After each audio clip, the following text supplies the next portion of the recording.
Bonjour Théophile, Content Manager chez Arturin. Alors aujourd'hui, le thème de cette vidéo est de comprendre comment maximiser ses interactions sur les réseaux sociaux.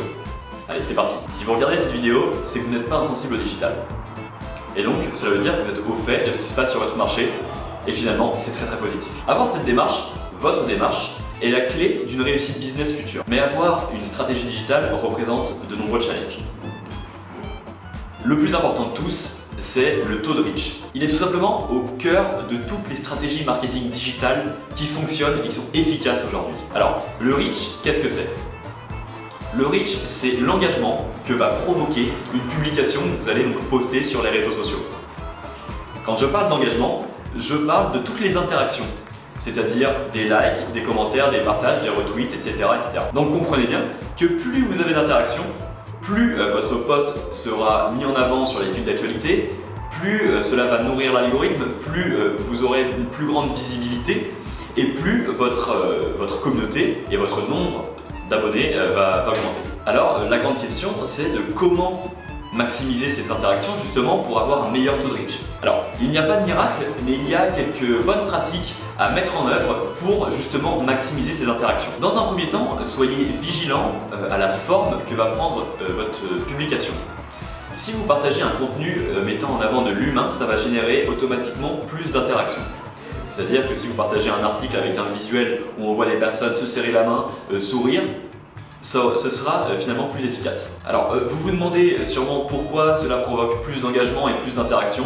Ça tout simplement c'est l'inconscient, on préfère toujours s'identifier à quelqu'un, même sur une photo, parce que ça nous rassure. Mais attention, je mets un petit bémol sur le fait que lorsque vous partagez du contenu, même s'il y a un visuel qui montre de l'humain, il faut qu'il soit de qualité, c'est-à-dire qu'il ne soit pas flou, qu'il ne soit pas pixelisé, il faut qu'on voit clairement ce que vous souhaitez énoncer grâce à ce visuel. Autre chose primordiale, c'est la fraîcheur du contenu.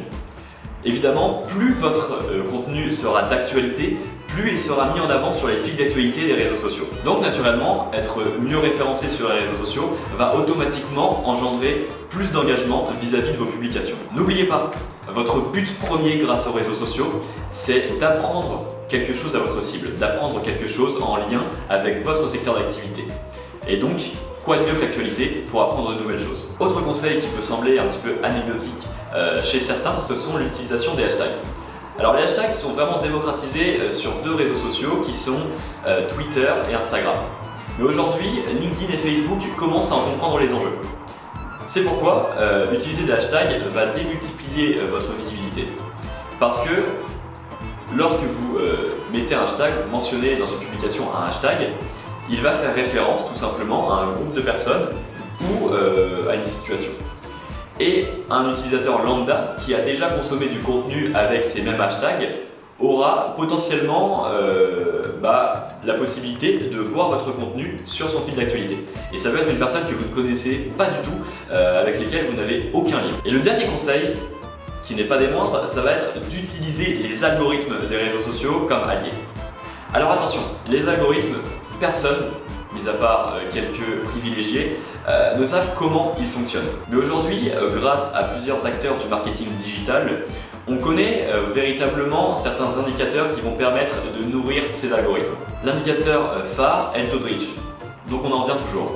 Plus vous aurez d'interactions, plus cela va encore une fois nourrir les algorithmes qui vont toujours avoir tendance à vous mettre plus en avant. Et donc, plus vous aurez d'interactions qui s'étendront dans le temps, plus votre publication aura de la longévité, ce qui va, in fine, permettre d'avoir plus de visibilité sur le long terme. Une petite astuce simple, typiquement, lorsque vous publiez un contenu sur les réseaux sociaux et qu'il génère de l'engagement, des interactions, et notamment des commentaires, ne répondez pas tout de suite à ces commentaires.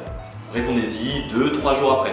Ça va permettre justement de faire ressortir votre publication qui a 2-3 jours, et donc qui est presque obsolète en règle générale sur les réseaux sociaux, ça va permettre de la faire ressortir sur les fils d'actualité. Alors voilà, on a vu comment maximiser ces interactions et donc avoir un meilleur taux de reach sur les réseaux sociaux.